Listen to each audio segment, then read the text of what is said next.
This happened in the beginning of July 2 years ago. My girlfriend and I live right outside this little beach town bordering the Atlantic. It's about a 30-minute drive to the beach, and we've both spent a lot of time hanging out there together. A couple days before the 4th of July, we found out that they were having a fireworks show on the ocean, so we made a last-minute decision to drive out there and watch them. This beach town isn't really a popular tourist area, since it's been developed for quite some time now with houses and small businesses. Pretty much everyone in that town lives there, and I think they only have one hotel. Going there, we knew that the public portion of the beach would be packed, so we set out to try and find a more secluded area.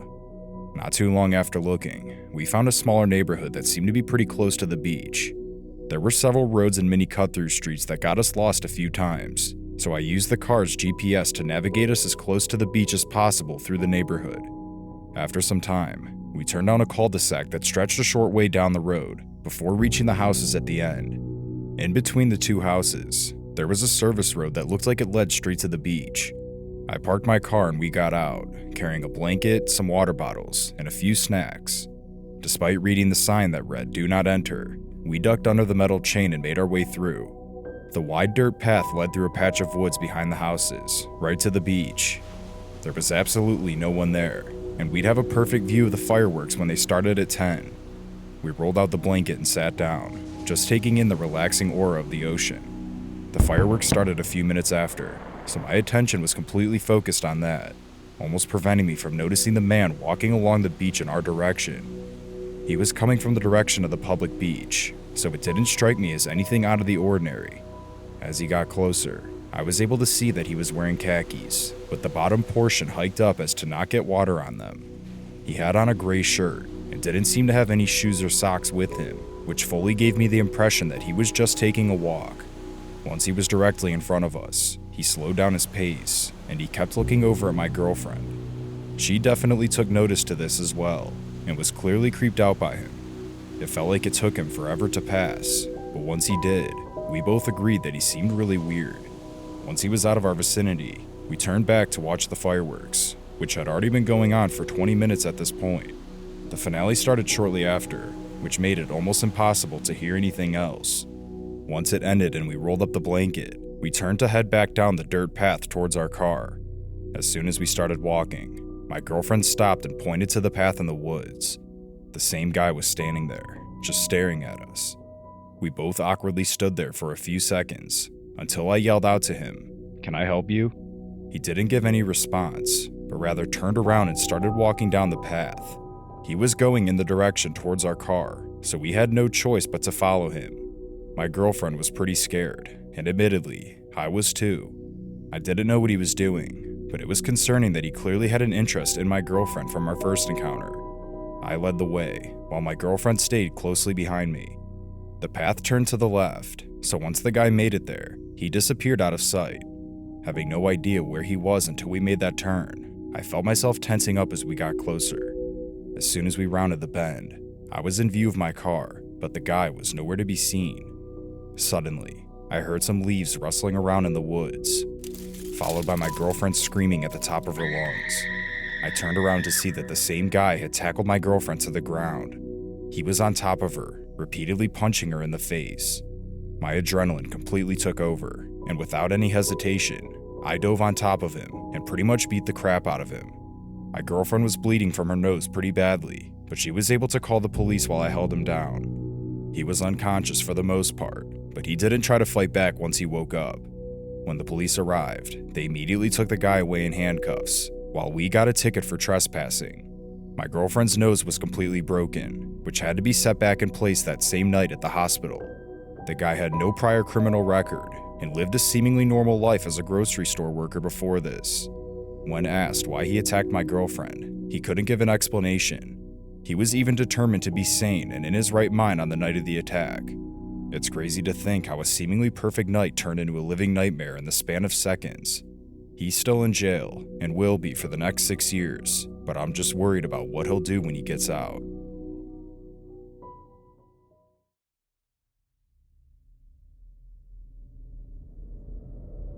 When my friends and I graduated high school last year, we rented an Airbnb near a lake about an hour and a half away. We went in a group of 4, Me, Tommy, Colin, and JT. We booked a 2-story house right on the lake for the weekend, which had a pool, hot tub, and even a mini arcade inside. The house was conveniently located a few minutes away from the jet ski rentals, which we plan on renting out for the majority of our stay. We pulled in early on a Friday morning, after getting up to leave at 5 a.m. At first glance, the house was nothing short of perfect. Since we all chipped in a decent amount, we were pretty unlimited in terms of funding, allowing us to get something that would be otherwise way too expensive if we went on our own. From the driveway, the house looked absolutely incredible. It had a huge garden wrapping around the front, a balcony area on the second floor, and a waterfall that was visible through the stainless steel windows by the front door. It looked even better than it did in the pictures, and we were all pretty happy to have picked the right one. The inside of the house was just as impressive, having multiple spiral staircases at each end of the house, and even an elevator. Personally, my favorite part was the balcony in the backyard. It was right in front of the lake, with several tables and chairs overlooking the vast body of water, almost resembling a fancy outdoor restaurant. We spent the next several hours unpacking and settling into our rooms. Sometime around noon, we decided to go grab a bite to eat, then make our way over to the jet ski rentals. The rest of the day was mainly spent on the lake, and we occasionally drove our jet skis to the Airbnb to get some food and water, since the lake connected everything together. By sundown, we were all pretty exhausted. I was stupid enough to not wear sunscreen, so my arms and shoulders were cooked. When I went to bed, I knew I was in for a long night. No matter how I positioned myself, I couldn't get comfortable. The sunburn was worse than I thought, so I spent the next few hours constantly adjusting myself and rolling around in bed. Just when I finally started to doze off, I was jolted awake to the sound of someone knocking on the front door. My eyes shot open, and I stayed completely still, trying to figure out if it was just a dream. After laying there for some time, I still didn't hear anything else, so I slowly rolled out of bed and tiptoed down the hall just to check. Once I made it to the top of the stairs, I looked down at the windows by the door, but nobody was standing on the porch. I started assuming it was a dream, but just to be sure, I decided to walk out onto the second-level balcony in the backyard. There was only a short distance of grass before it met the edge of the lake, but it would allow me to at least be able to scan the majority of the yard. Trying to not wake my friends, I opened the door as quietly as possible and stepped onto the balcony. I crept over to the edge and started to look around as I walked against the wooden railings. This was when I started coming to the realization that I had just imagined the entire thing in my head, and that I was anxiously walking around the balcony at 2 a.m. Right before I turned to walk back inside, I started hearing footsteps below me. I froze in place, hoping I was just hearing things, but I wasn't. Someone was clearly walking around directly below me. I stood there frozen for what felt like 20 minutes, until the sound of the footsteps began to fade away. It sounded like they were heading towards the lake, but there wasn't much space in between the yard and the water, so I slowly started walking towards the edge of the balcony closest to the lake to look down. Walking along the grass was a woman dressed in a white nightgown. She was headed towards the neighboring house's lawn, and was soon out of sight after crossing beneath the trees in their yard. Seconds later, I heard fast-paced footsteps below me, then watched as a man started running after the woman. I didn't even think about trying to say something in that moment to warn her, and the whole thing just felt surreal. Well, I'm glad I didn't say anything, because as soon as he disappeared through the neighboring trees, I heard the sound of an engine rev up, and seconds later, I watched a boat take off on the lake. I was able to make out that there were at least 3 occupants, including the woman with the white nightgown. The rest of the figures were too dark to make out, but I was left standing there in total disbelief as they eventually made it out of sight. At that point, I had absolutely no idea what to do. I thought that the woman might have been kidnapped, but I didn't hear her scream, and it didn't look like there was any commotion on the boat. I didn't want to wake my friends, since they were obviously now gone, and they'd probably be mad at me and tell me to shut up and go to bed. I ended up going back to my room, where I laid there wide awake for the rest of the night. The whole situation seemed so strange, and something about it just felt off. Had I answered that door, I'm not sure what would have happened.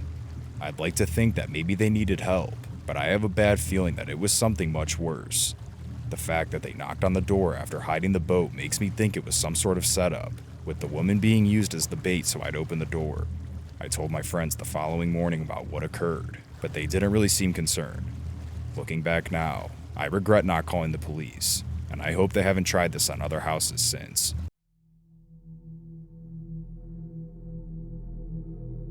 This happened to me about 3 years ago. I spent a night in what felt like a horror movie, and it's still so vivid. It was a Wednesday night in the summer. I was off work, my husband was out of town, and our son was staying at his grandma's for the night.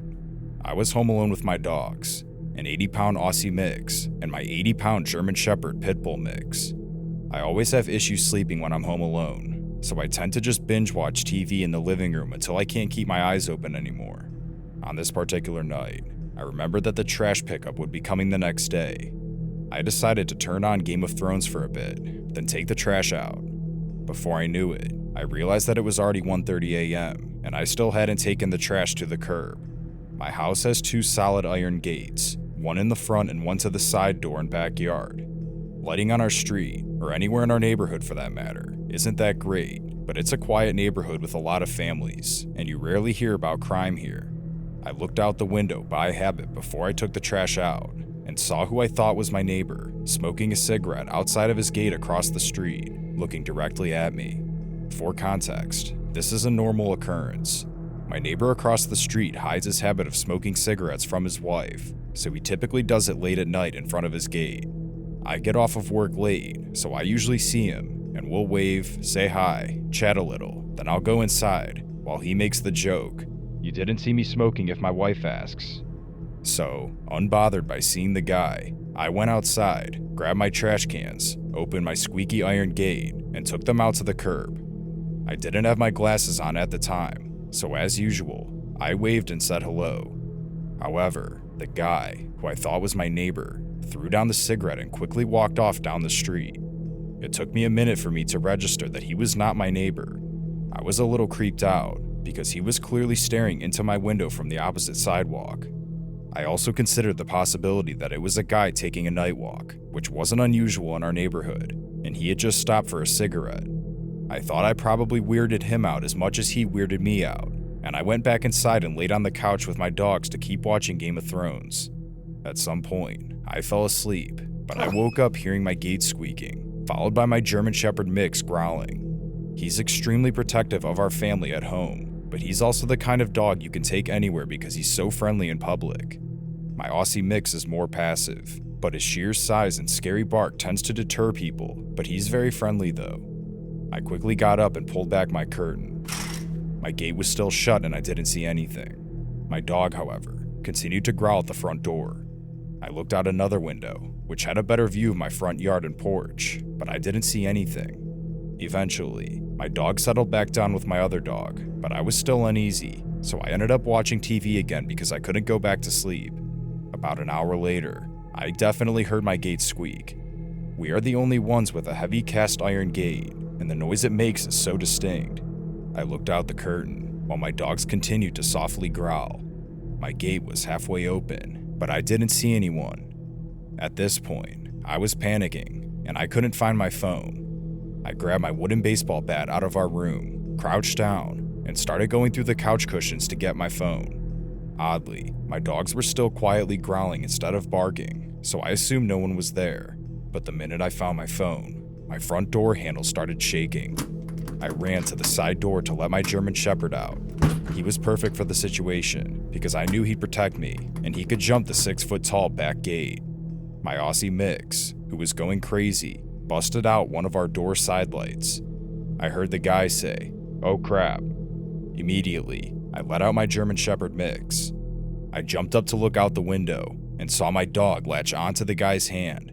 The guy started screaming and took off down the street with my dog chasing him.